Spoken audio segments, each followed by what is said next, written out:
Miarahaba antsika riavako any tokantrano any tratra ity alatsinainy faraika ambin'ny folo ny volana Mey ity ary dia manonona ny fiadanan'ny tompo amintsika any tokantrano any. Ny bokin'ny Isaia mpaminany toko faraika ambin'ny-polo ny mofinainantsika. Isaia toko faraika ambin'ny-polo ny andin'ny voalohany ka hatramin'ny andin'ny fahafito voalahatra ho mofinainan'ny FJKM vakitsika amin'ny anaran'i Jesosy andriavako. Ny fanahin'i Jehovah tompo no ato amiko, satria Jehovah efa nanositra hitory-teny soa mahafaly amin'ny mpandevitra. Efa naniraka ahy hahasitrana ny torotoro fo izy, ary hitory fanafahana amin'ny babo sy hamoaka ny ao an-trano maizina ho amin'ny mazava. Hitory taona kasitrahan'i Jehovah sy andro famarian'Andriamanitsika. Hampionina ny malahelo rehetra, hanolotra ho an'ny malahelo aoziona. Eny hanome azy amama ho solon'ny lavenina, sy dilovilo fifaliana ho solon'ny fahalelovana, ary fitafiana fiderana ho solon'ny fanahy reratreraka. Mba hanaovana azy hoe azon'ny fahamarinana, namboleny Jehovah ho fampiseho ambony nahatra. Koa hatsangana nefa rava hatry ny folo fahagola, ary amboarina nefa lao hatry ny fahiny. Diovozina indray ny tanana rava izay efa hatramin'ny taranaka ela lasa, ary ny fahiny honinao, ka hiandry ny ondry amanosonareo, ary ny hafa firenena ho mpiasa tany sy ho mpamboatra tany boroboka ho anareo, fa ianareo kosa no atao hoe mpisoron'i Jehovah. Mpanao fanompoam-po vavahana ho an'Andriamanitsika no ilazana anareo. Ho lasanareo ny haren'ny firenena ary andimy voninahitra azy anareo.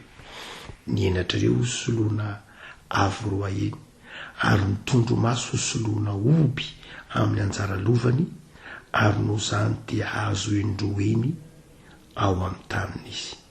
Fifaliana mandrakizay ny ho azy.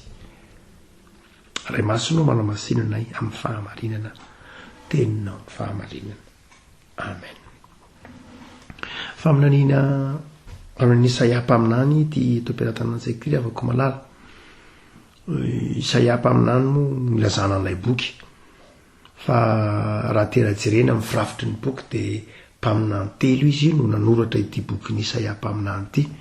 Isaia telo zany ny voalohany ihany ny tena isany any anarany, fa ny faharoa sy ny fahatelo kosa dia nitondra ny anarana no nampidirina tao anatin'ny boky ny Isaia ihany.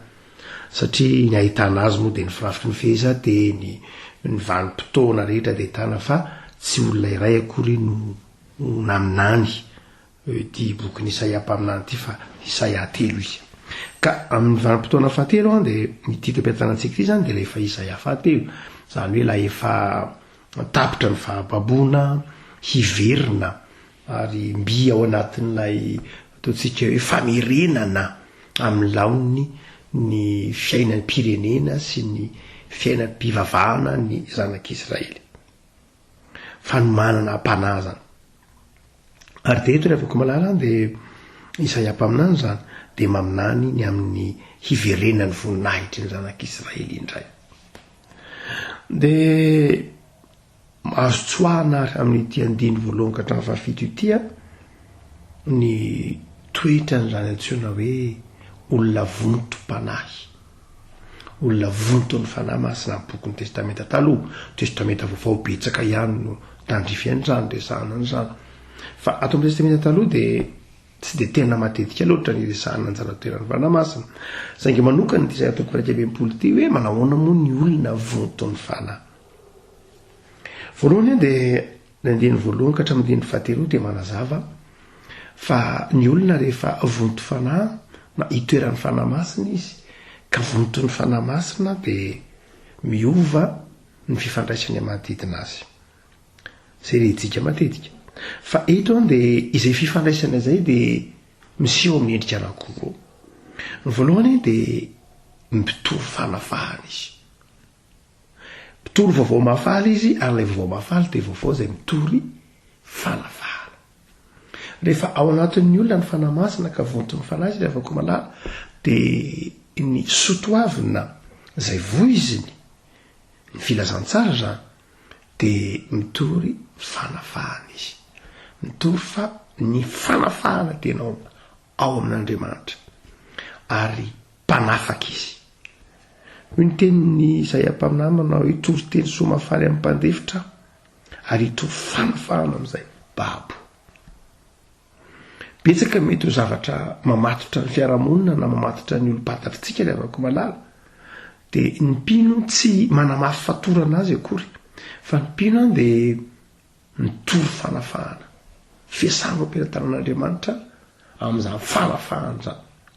Fa ny faharoa avako malala efa voaton'ny fanamasina tsika ka mifandraisantsika ampiarabelona amintsika, dia manana toe-po isika ilay avako malala manome fanantenana, hanolotra ho an'ny malahelo ao zio, hanome asa mama ho solon'olona venina. Ny mpanompoan'Andriamanitra ilay avako malala ny asan'ny fanamasina atao anatintsika dia mpitondra vaovao mahafaly, mpitondra fifaliana. Ndray maka rehavako malala tafaraka tamina mpivady tanora, dia nentiny izy mivady amin'ny antony manokana fanasana nalehan'ny fiangonana, dia zay telo menaka no anatin'ny fiarakodia dia mitohana ny fiarakodia. Dia avy avany raha vao mijanona moa amin'ilay fitohanana fiarakodia eto Antananarivo, dia tonga dia efa miazakazaka misy mpangataka, misy renim-pianakaviana mitrovy sasakely, misy ankizy kely, dia tonga avany lay ray-mpianakaviana. Ray-mpianakaviana dia sokafan'leo satria moa teo anoloana izay mianaka izy lay ray-mpianakaviana zany mbola renim-pianakaviana aoriana, dia mamoaka vola madinika betsabetsaka lay ray-mpianakaviana, vitsivitsy dia na maromaro, dia omeny tsirairay le mangataka io. Dia ho lay ray-mpianakaviana ao anatin'ny fitohanana fiarakodia moa, nenao menao foana reo olona reo nefa zao iny zao andeha hisotro ny toaka zao iny mihitsy, iny zao andeha hisotro toaka izy zao, dia nenao nefa menao foana izy, lasa zarinao mena foana izy. Ho lay renim-pianakaviana atao riana zany. Dia iny zao tsy tonga any amin'iny zazakely iny akozy, tonga koa le renim-pianakaviana anankiray mangataka zany dia mitondra zazakely, dia ho lay renim-pianakaviana ao riana, nenao koa menao koa zao iny koa zao tsy ingaizo any zazakely, tsy menan'iny zazakely iny koa zany. Dia farany moa mera-pantena tamiko le renim-pianakaviana, mety fa zany paster, nona paster, zay moa zany zao manome foana aloha tsy maninona satria misy tahako zao, fa randray misy fahasoerana ihany paster hoe re volameny reny zao dia omeny reny zao dia zao hisotro ny toaka na tsy tokany amin'iny zazakely iny akory fa anaovany zavatra fa sy ny sisa rehetra tsy tonga any akory iny fa lasa vao mivoaka io zao dia mamo, dia tokony omena sa tsy tokony omena izy amin'ny paster. Dia amin'ity Isaia toko firaika amby enimpolo ity indrindra no anankiray rehavako malala izay mamaly zany fanontaniana zany. Ny valiny dia zao raha ny soratra masina ny jerena, ankehitriny ny olona no mangataka aminao, ary ankehitriny ianao no manome azy. Dikan'izany dia ny tompo manao hoe raha mbola manana ianao, indrindra moa fa nomaninao ka tsy manelingelina anao, dia omeo izy.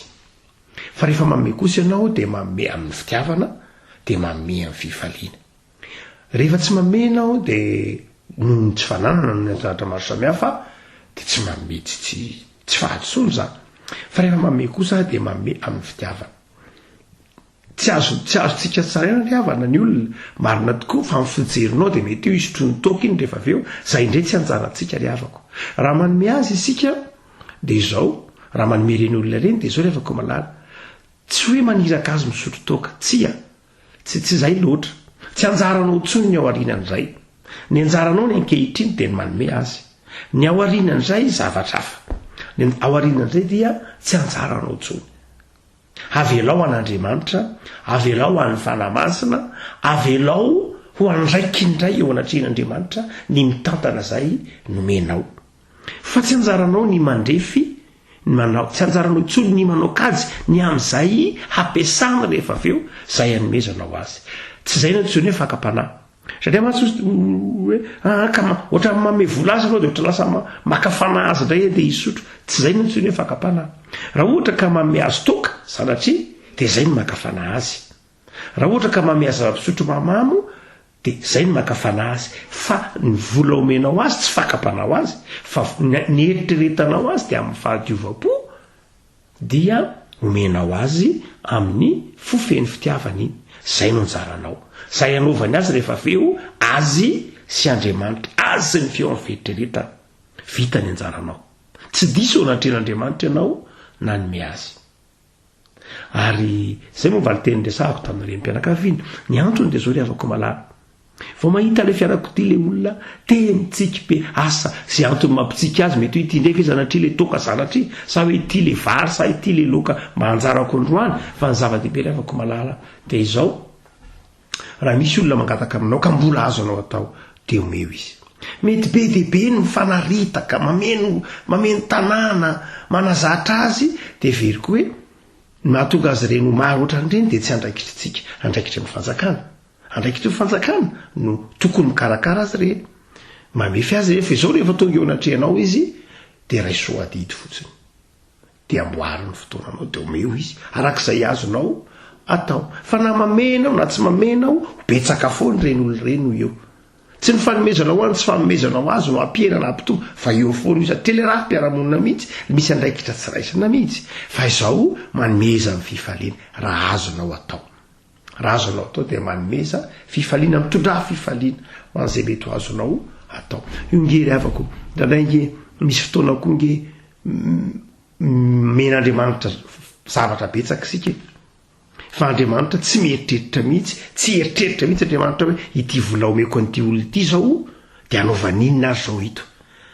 Andriamanitra tsy manana an'izany fomba fijery izany mihitsy rehefa manome antsika, na ny mamentsika ny fivelomantsika na ny karamantsika, dia tsy metraka fanontana mihitsy ny mpampiasa manao hoe ataon'le olinona azy ho ty volo ty rehefa aveo anaovan'inona ary ity. Tsy zay le havako marara. Marina fa hoe ndray karama, ndray fanomezana, ndray zonao, ary ndray mety hoe zavatra fa izany ary havako malala dia ny tokony ho toetra ny mpino dia ity say atoko fa manome amin'ny fifaliana. Raha mbola azonao atao dia atao zany. Fa isan'ny toetra n'Andriamanitra, isan'ny vokatra ny fanan'Andriamanitra ato anatintsika ny fitiavantsika manome sy asa soa, ny fitiavantsika mamany ola ny fahoriana indrindra amin'izao fahantrana izao. Dia ny mpino rehavako malala, ny fanahy masina rehavako malala dia mahatonga antsika manana fo mangoraka ny sahirana. Ndraindray tsika misy fahasorenana, tena olombelona mitafy nofo, ndraindray sorena, ndraindray tsy mahalala fomba ny mpangataka sy ny takizany, tondonony ny varavaran'ny fiarakodia. Fa zao rehavako malala, tsisy mpitaizange izy ireny, izy amonina mpianatra azy, izy ananabe azy, izy nampianatra fahalalam-pomba azy, taizy zandretrany dia mahatonga antsika vao maika mitsetra.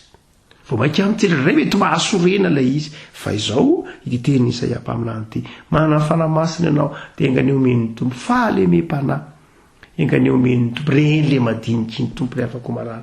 Reny ilay tenenan'ny Luka manao hoe reny le olona itereny amin'ny fanjakan'Andriamanitra hoe tsy nanana dia nomenao.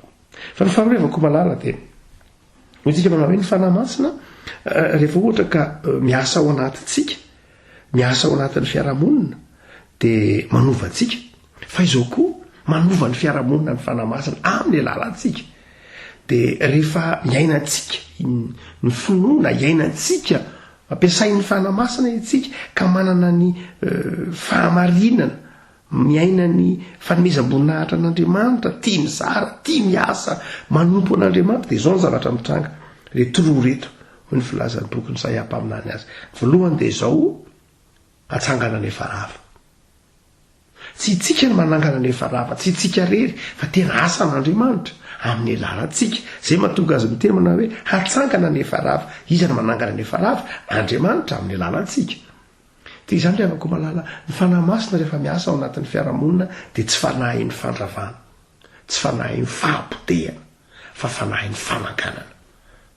Ary izay no tokony ho toetra ny mpino rehavako malala rehefa tarihin'ny fanahy masina dia mpanangana ny rava izy, mpampijoro izay mianjery izy.